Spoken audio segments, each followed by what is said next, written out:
Study with us में आपका एक बार फिर से स्वागत है और आज हम इकोनॉमी का पार्ट 3 डिस्कस करने वाले हैं। ठीक है, ये तीसरा वीडियो है इकोनॉमिक्स के ऊपर और ये जो वीडियोस हैं ये काफ़ी इंपॉर्टेंट है अगर आप लोग तैयारी कर रहे हैं यूपी ट्रिपल एस सी पेट एग्ज़ाम के लिए। ठीक है, 20 अगस्त को होने वाला जो पेट का एग्ज़ाम है उसके लिए जो है आप हमारी वीडियोज़ को फॉलो कर सकते हैं। हिस्ट्री की हर एक टॉपिक पर जो वीडियो है वो बना दी गई है। आप हमारी प्लेलिस्ट पे जा सकते हैं, लिंक जो है डिस्क्रिप्शन में दे दी गई है, जहाँ पे क्लिक करके आप हमारी पहले की भी सभी वीडियोज़ को देख सकते हैं। तो वीडियो पसंद आए तो लाइक ज़रूर करें और चैनल को सब्सक्राइब नहीं किया तो ज़रूर कर लें, ताकि ऐसी ही अपडेट वीडियोज़ आपको मिलते रहे। ठीक है, तो आज इस वीडियो में हम भारत में बैंकिंग प्रणाली के बारे में जानने वाले हैं। ठीक है, जितने भी इंपॉर्टेंट फैक्ट्स हो सकते हैं वो सारे के सारे इस वीडियोज़ में जो है मैंने इंक्लूड किए हैं। तो वीडियो को एंड तक देखें और लाइक ज़रूर करें वीडियो को। तो चलिए शुरू करते हैं। सबसे पहले बैंक होता क्या है? ठीक है, तो मैं बता दूं कि बैंक एक ऐसी संस्था होती है। ठीक है, बैंक एक ऐसी संस्था होती है जो लोगों की जमा स्वीकार करती है और इसके बदले सीख निर्माण करके और अग्रिम ऋण देती है। ठीक है, आपसे पैसे लेती है और दूसरे को वो ऋण देती है। ठीक है ना, कर्ज देती है और कर्ज से जो कुछ ब्याज आता है उसका कुछ हिस्सा वो अपने पास रखती है और हमें कुछ हिस्सा देती है। ठीक है, तो ये कार्य होता है बैंक का। आखिर ये बैंकिंग जो सिस्टम है ये आरंभ कब हुआ? ठीक है, तो उसके बारे में हम डिस्कस करते हैं। 17वीं शताब्दी में कहा जाता है अंग्रेजों के द्वारा भारत में बैंकिंग प्रणाली का जो है उद्भव हुआ था। ठीक है, कब? 17वीं शताब्दी में। तो मेसर्स अलेक्जेंडर ने जो है 1770 ईस्वी में द बैंक ऑफ हिंदुस्तान नाम से पहला यूरोपियन बैंक स्थापित किया था। याद रखें, अगर आपसे क्वेश्चन पूछता है कि भारत का सबसे पहला बैंक कौन सा था, तो द बैंक ऑफ हिंदुस्तान। ठीक है, मेसर्स अलेक्जेंडर के द्वारा 1770 में जो है इसकी स्थापना की गई थी भारत में। ठीक है, अब बात करते हैं रिजर्व बैंक के ऊपर। ठीक है, रिजर्व बैंक ऑफ इंडिया, इसकी स्थापना जो है वो हिल्टन यंग कमीशन की सिफारिश पर की गई थी। ठीक है, हिल्टन यंग कमीशन कई बार एग्जाम में पूछा गया है तो आपको याद रखना है। कब स्थापना हुई रिजर्व बैंक की? तो 1 अप्रैल 1935 में जो है स्थापना हुई थी और इसके पहले जो अध्यक्ष थे, ठीक है, वो थे सर ऑसबॉर्न स्मिथ। ठीक है, सर ऑसबॉर्न स्मिथ जो हैं वो रिजर्व बैंक ऑफ इंडिया के पहले अध्यक्ष थे और जब इसे प्रारंभ किया गया था तो इसकी कुल पूंजी थी 5 करोड़ रुपए। ठीक है, 5 करोड़ रुपए। और कहा जाता है रिजर्व बैंक को जो है 1949 में इसका राष्ट्रीयकरण कर दिया गया था, नेशनलाइज कर दिया गया था। ठीक है, राष्ट्रीयकरण कर दिया गया था, तो ये चीज़ आपको याद रखनी है। देखें, इसमें जो मैंने यहाँ पर, ठीक है, तो यहाँ पर मैंने जो है राष्ट्रीयकरण की पूरी डेट नहीं लिखी है। ठीक है, 1949 लिखा है। आपको कमेंट में मुझे पूरी डेट बतानी है कि रिजर्व बैंक ऑफ इंडिया जो है, रिजर्व बैंक ऑफ इंडिया, उसका राष्ट्रीयकरण कब हुआ था। पूरी डेट आप मुझे कमेंट में बताएंगे। रिजर्व बैंक के अगर हम विभाग की बात करें तो इसके 2 विभाग होते हैं, एक होता है इशू डिपार्टमेंट, एक होता है बैंकिंग विभाग या फिर बैंकिंग डिपार्टमेंट। ठीक है, और इशू विभाग की अगर मैं बात करूं तो इशू विभाग जो है या इशू डिपार्टमेंट की मैं बात करूं तो इसका काम क्या होता है? इसका काम होता है नोट जारी करना। ठीक है, जबकि अन्य काम जो होता है वो होता है बैंकिंग डिपार्टमेंट का। ठीक है, सभी बैंकों पर नियंत्रण रखना, किस बैंक को कितना कर्ज देना है कितना नहीं देना, ये सब जो है बैंकिंग डिपार्टमेंट जो है देखता है। और अब बात करते हैं मुख्यालय की। ठीक है, जो रिजर्व बैंक ऑफ इंडिया है इसका मुख्यालय कहाँ कहाँ पर है? तो याद रखें, मुंबई, कोलकाता, चेन्नई और नई दिल्ली में जो है इसका मुख्यालय है।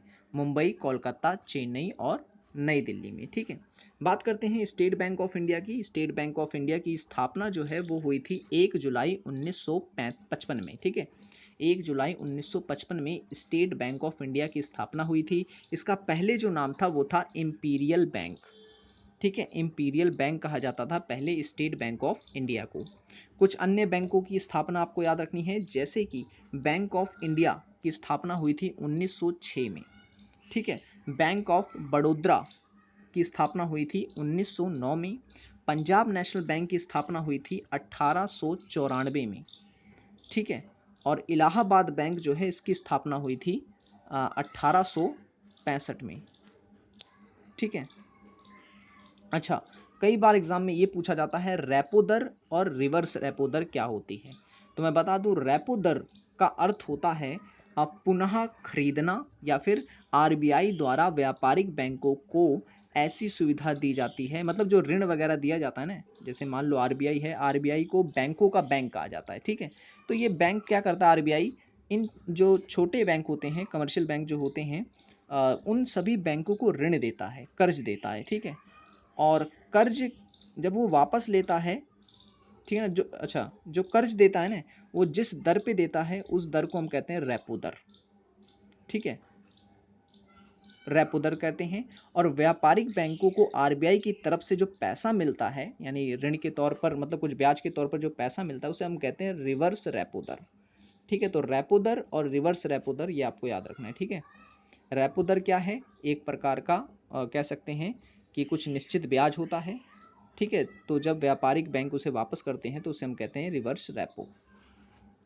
ये चीज़ आपको याद रखना है, कई बार एग्जाम में पूछा जाता है। इस पर मैंने अलग से एक वीडियो भी बना रखा है, जितने भी इकोनॉमी से रिलेटेड वर्ड्स होते हैं वो सभी मैंने उसमें एक्सप्लेन कर रखे हैं।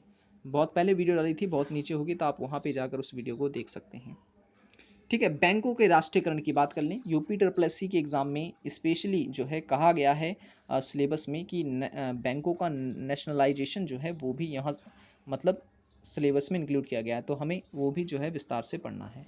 तो इसलिए ये भी मैंने लिख लिया इसमें कि पहली बार जो है बैंकों का राष्ट्रीयकरण कब हुआ था, तो याद रखना है 1 जुलाई 1955 को हुआ था, ठीक है। एसबीआई सहित 8 अन्य बैंकों का जो है इसमें राष्ट्रीयकरण किया गया था, ठीक है। याद रखें 1 जुलाई 1955 में पहली बार भारत में बैंकों का राष्ट्रीयकरण हुआ था। दूसरी बार जो है 19 जुलाई को हुआ था, 19 जुलाई 1969 में जो है दूसरी बार बैंकों का राष्ट्रीयकरण किया गया था और 14 बैंकों का राष्ट्रीयकरण किया गया था। और आप कह सकते हैं कि ये सबसे बड़ा राष्ट्रीयकरण था, ठीक है, जिसमें 14 बैंकों को शामिल किया गया था। और तीसरी बार जो है बैंकों का राष्ट्रीयकरण किया गया था 15 अप्रैल 1980 को, जब 6 बैंकों का राष्ट्रीयकरण किया गया था, ठीक है। भारतीय महिला बैंक की बात कर लेते हैं। भारतीय महिला बैंक की स्थापना हुई थी 19 नवंबर 2013 को, ठीक है। 19 नवंबर 2013 को जो है भारतीय महिला बैंक की स्थापना हुई थी और इंदिरा गांधी के 96वें जन्मदिन के अवसर पर जो है इसकी स्थापना की गई थी। इसका उद्घाटन किया था मनमोहन सिंह ने, उस समय प्रधानमंत्री थे। और जो वरिष्ठ बैंकर थी उस समय इस बैंक की, वो थी उषा अनंत सुब्रमण्यम, ठीक है, उषा अनंत सुब्रमण्यम। अब बात करते हैं भारत में मुद्रण संस्थानों की, कि जहाँ जहाँ पर करेंसी जो है हमारी करेंसी की छपाई होती है, यानी नोट जहाँ छापे जाते हैं, उन क्षेत्र उन जगहों की। जैसे कि इंडियन सिक्योरिटी प्रेस जो है ये कहाँ पर है, ये नासिक में है। क्या काम है इसका, क्या काम है इसका, इसका काम है डाक टिकट बनाना, पोस्टर ऑर्डर बनाना, बैंकों के लिए चेक आदि का निर्माण करना। जबकि सिक्योरिटी प्रिंटिंग प्रेस जो है वो हैदराबाद में है, ठीक है, हैदराबाद में। और इसका काम क्या है, स्टंप बनाना, डाक लेखन सामग्री तैयार करना। करेंसी प्रेस नोट की अगर मैं बात करूं तो ये है नासिक महाराष्ट्र में। काम इसका ये है कि 50, 10, 50, 100, 500, 1000 के नोट की छपाई करना, ठीक है। नासिक महाराष्ट्र में है currency press note. Bank note press जो है वो कहाँ पर है, तो वो ये है देवास मध्य प्रदेश में। इसका काम है 20, 50 और 500 इत्यादि के नोट जो है बनाना और स्याही का निर्माण करना, ठीक है। स्याही जो होती है जिससे कि नोटों की छपाई होती है वो यहीं पर तैयार की जाती है। सिक्योरिटी पेपर मिल की अगर हम बात करें, कहाँ पर नोट बनाने के कागज बनते हैं, तो याद रखना है आपको मध्य प्रदेश के होशंगाबाद में बनते हैं, ठीक है, मध्य प्रदेश के होशंगाबाद में बनते हैं। एक और इम्पॉर्टेंट पॉइंट जो हर बार एग्जाम में पूछा जाता है, 1 रुपये, 2 रुपये और 5 रुपये के नोट पर जो है वो किसका हस्ताक्षर होता है, तो याद रखें आरबीआई के सचिव के हस्ताक्षर होते हैं, ठीक है, 1 रुपये, 2 रुपये और 5 रुपये पर। जबकि अगर नोट बड़ा होता है 10 रुपये, 20 रुपये, 50 रुपये, 100 रुपये, 500 रुपये या 2000 रुपये, इस पर जो है आरबीआई के गवर्नर के निशान हस्ताक्षर जो हैं होते हैं, ठीक है, आरबीआई के गवर्नर के हस्ताक्षर होते हैं। चलिए आपके लिए एक और क्वेश्चन ये है, इसका आंसर आपको बताना है कि जब नए नोट जारी किए गए थे 2000 के, 500 के, ठीक है, तो उस पर किस गवर्नर के हस्ताक्षर थे, ठीक है, उस समय आरबीआई के गवर्नर कौन थे, ये मुझे कमेंट में आपको बताना है, ठीक है। वीडियो पसंद आई हो तो लाइक जरूर करें और चैनल को सब्सक्राइब नहीं किया तो जरूर कर लें। और पहले की वीडियोस को देखना चाहते हैं तो डिस्क्रिप्शन में लिंक है, क्लिक करके आप हमारी पहले की भी वीडियोस को देख सकते हैं, ठीक है। तो अब मिलेंगे नेक्स्ट वीडियो में। Thanks for watching this video.